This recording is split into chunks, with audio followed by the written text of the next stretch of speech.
What is going on, people? Hope you're having a great day, or whatever time it is. I hope it is great for you. So it has been quite some time since I have done a phone video. As you will probably know if you do subscribe to my channel, no pressure, you don't have to. I've been fleshing out my drone content because that's something I've been wanting to do to kind of diversify all of the content I offer on this channel. But today I am going to be doing a phone video, and one specifically on this phone right here, the Galaxy Z Fold 4. Wait, sorry, this is the Galaxy Z Fold 5. Yeah, it's a Z Fold 5. I'm kidding, I know it's a Z Fold 5, but that was kind of a joke because they literally look the same. There's not much that changed. Anyway, I have had this for about a week, or maybe a little over that. And today I'm going to share random points about what has stuck out to me about the experience, like I always do. As always, this is just kind of meant to share what has been significant for me, but any questions you have or any certain, things you want to know, you of course post those down in the comments. I get back to you as soon as I can.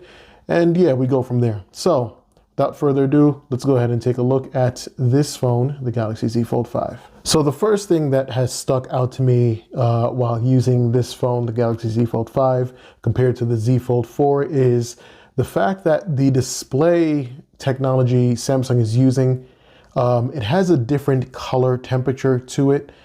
I want to say this one is more, I guess, warm, or I can't even really explain it. I am not a display expert, but hopefully I can convey that through the screen calibration tool right here. Essentially, if you have used the Galaxy S23 series, you're probably going to be used to this color science that they're using, or this color space, whatever you want to call it.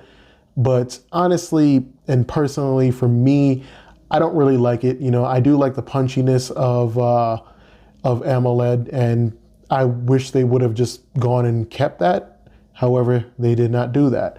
You can kind of see it right here.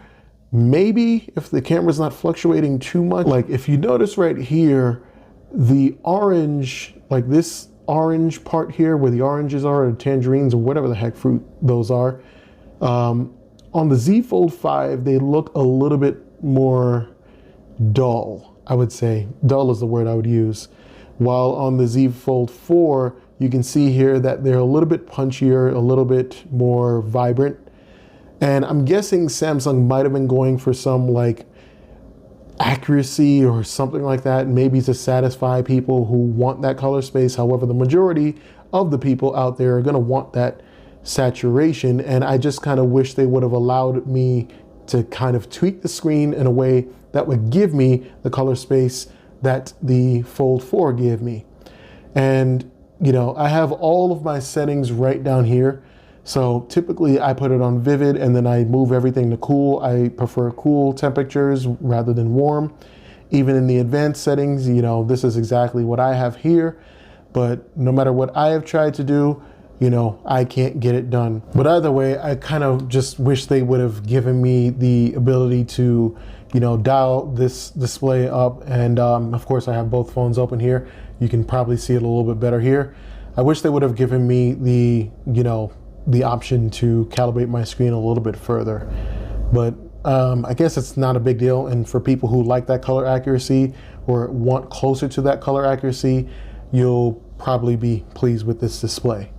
So the next thing that stood out to me, and something I was really, really, really grateful for, is the fact that you, at least, with what I was doing at the time, I don't know if everybody's going to experience this, but obviously when we transfer data from one phone to another, that stuff can be stressful. You got to log in to all of your accounts and everything. I think they're a little bit better at that these days, but one of the most annoying things when transferring a phone is if you have a smartwatch, especially a Samsung smartwatch, you had to erase it and then basically hope that your backup completed successfully for the watch, in the Gear app, and then transfer it and do all your configurations over again. That is not the case here with the Galaxy Watch 6 over to here. So that seems to have been fixed. whenever I was done with my smart switch transfer, which literally took about 3 hours or so, I actually got a notification up here, and I can't demo this, sorry, but I got a notification that stated, hey, yeah, we see you have a watch and we know you probably want to transfer it. And it was as simple as that. You know, I didn't have to erase this watch. I didn't have to do any of my configurations over. The backup was still here, and it was just really a seamless experience. And I really do hope that is something that is going to stick going forward. And that may be because of Google anyway, because this is running on, you know, Google Wear OS. But either way, I'm grateful. So just to let you all know, if you have a watch that's updated to the latest operating system or a Galaxy Watch or something like that, you should be good to go. I don't know if the Tizen or Tizen, whatever, however you want to say that, watches will do the same thing, but the Google Wear OS watches seem to be able to, you know, transfer over to your new device without you having to delete anything here. The next thing here has to do with the new S Pen case, and I will say this is definitely an improvement. It's so much of an improvement now that I feel like I don't have a grip over my phone anymore, and I feel like I left my pen, and that was my biggest issue with this. So this is the case for the Z Fold 4, and when you bought this, you know, this whole S Pen case sort of configuration thing, you get two sort of attachments you can put on here. One was a stand. I don't even know where that stand is, but obviously I was using the S Pen a lot. So the reason this thing was so much of an issue is because this S Pen is so thick, and I appreciate the fact that, you know, it gave you enough room to actually be able to write on the screen. I always wish that it just wasn't sticking out, because this is a really annoying thing to have when you're trying to do wireless charging. Like, it's just not really conducive to the whole experience, I feel like. So Samsung seems to have rectified it now, and you know, the S Pen is actually embedded sort of in the case, and it doesn't extend up here. And this means now, if you are using wireless charging, it's much easier to position it. It's much easier to get it charging. You know, I think with this one too, like I had to like sort of really position it in the right way so that the coils in the charger and the coils in the phone would actually touch each other. But yeah, this is a major improvement, and it's actually really easy. You just literally slide down and then take it out. Either way, all I'm saying is I do like what they have done with the design of this case. I do like the fact that the S Pen is now flush with the device mostly, but honestly, it's really not that bad at all. Like, I can still write with this very well. Which leads me to my next point. So the next thing that has jumped out or stood out to me is the fact that this crease here has been decreased, you know, and I probably say that like every single time I review one of the Fold devices. I think I said it for the Fold 3 and the, this is not a review, but I said it for the Fold 3 and the Fold 4. They have found a way to decrease this crease here. And what I mean by that is that it's not completely gone. It's definitely not completely gone. You can still see it here. But when writing on the display and looking at it from different viewing angles, it's definitely not as pronounced as something like, let's say, the Fold 4. So yeah, like see on the Fold 4, and these probably look very similar, but this one does have a deeper groove and you can definitely feel it while you go over it. Whereas with the Fold 4, I can kind of ride over this lightly and not really feel the crease in the middle here. So that's a good thing. And yet another thing that leads me into my next point. So the crease, or rather the gap between the phone, that was something that they talked about a lot during the presentation. Samsung has a new tear gap hinge that allows the phone to sort of lay flat. There's still a little bit of a gap outside of it, and I know you probably can't see this as well with my case on. I'm not going to take this part of the case off, because, you know, if you've ever owned one of these cases, you know why. The adhesive on the inside of this thing is crappy. It's cheap. If you take it off, you may as well just go ahead and buy a new case. But anyway, you can see here that the Fold 4 has that, you know, that significant gap right here. And, you know, this was personally never a problem for me. I don't really care. Even if there's dust on my screen, I can just literally wipe it off. You know, that's a first world problem to me. But here on the Fold 5, they definitely have made it so that the phone is a little bit more flat when it's in your pocket. And I think that's really, really a nice welcome change, something I definitely noticed. The next thing that stuck out to me, and this is probably going to be obvious, whoops, you're not seeing my password. You still can't write on the cover screen. Like, this is annoying now.